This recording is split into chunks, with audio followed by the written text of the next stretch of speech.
अस्सलामुअलैकुम my YouTube family. उम्मीद करती हूँ आप सब ठीक होंगे, अच्छे से होंगे। अल्हम्दुलिल्लाह मैं भी बिल्कुल ठीक हूँ। फ्रेंड्स, अगर आप मेरे चैनल पे नए हैं तो मेरे चैनल को लाइक शेयर सब्सक्राइब ज़रूर करना और वीडियो को एंड तक देखना। आज से रेसिपी रोहन गोल आंचार।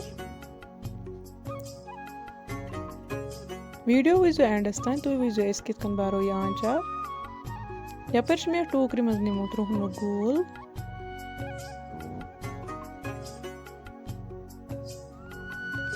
निकरावन लकट लकट पीस कर।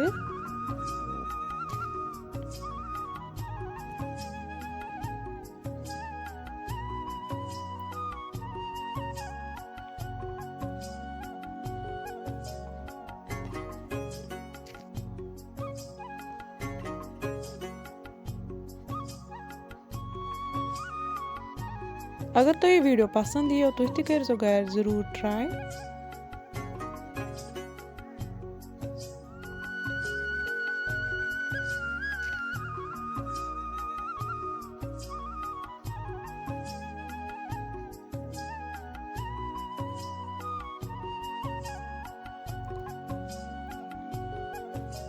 यपर मकलो मे निकरायत थो मे टोकर मज।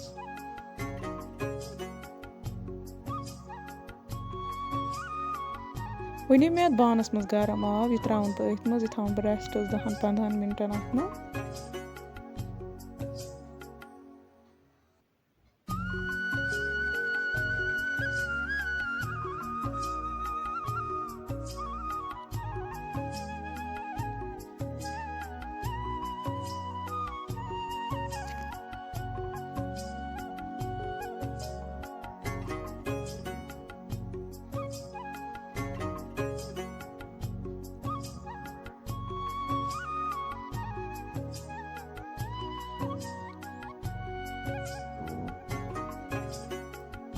वह बह पे ठान 10-15 मिनट गसित फिरन बह छान मज।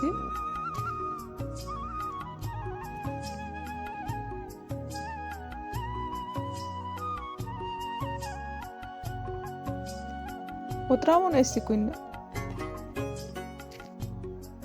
पलवस पे तापस योतान यह खुशक गस अमुक आब।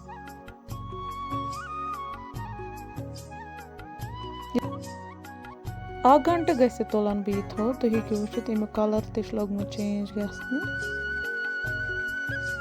थवन बह छान मज।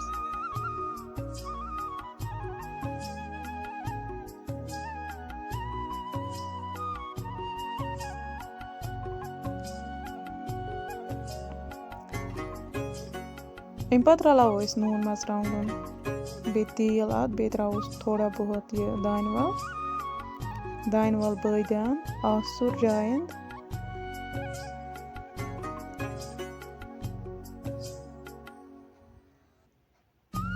वो करुक मसाला सलम ऐड।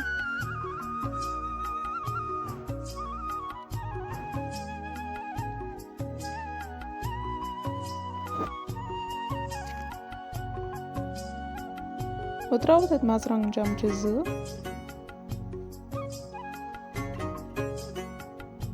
तेल मे थोमुत यथ कढ़ाई मज करित बे त्रोस यह।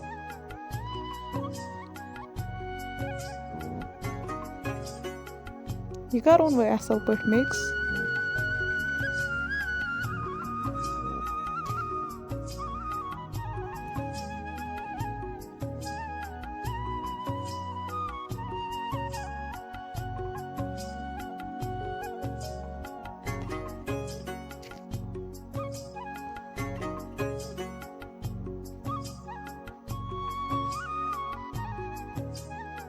माशाल्लाह तो हेकु वुचित।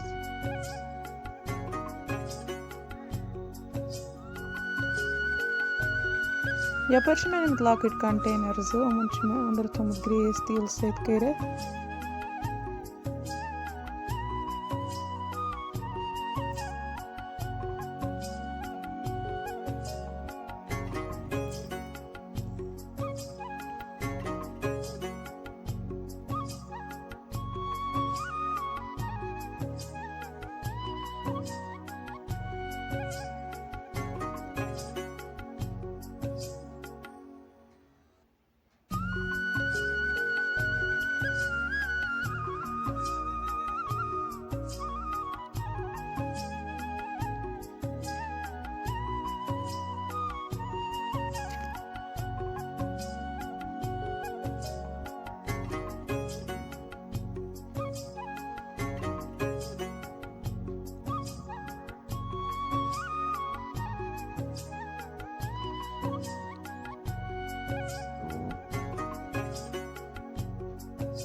माशाल्लाह तुम हेकु अमुक कलर वुचित वह कर बह थोड़ा पेड़ बे तेल ऐड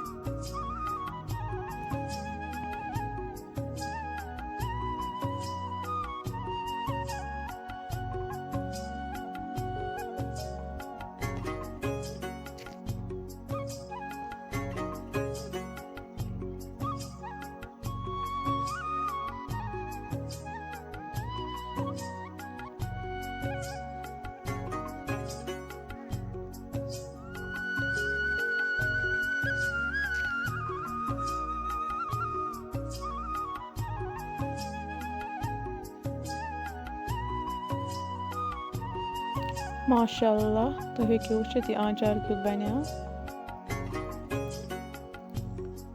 वह करो यम ढक्कन अत बंद अगर तुम सन अजुक वीडियो पसंद आमुत लाइक शेयर सब्सक्राइब कर कमेंट बॉक्सस मज दीजो पन फीडबैक खुदा हाफिज।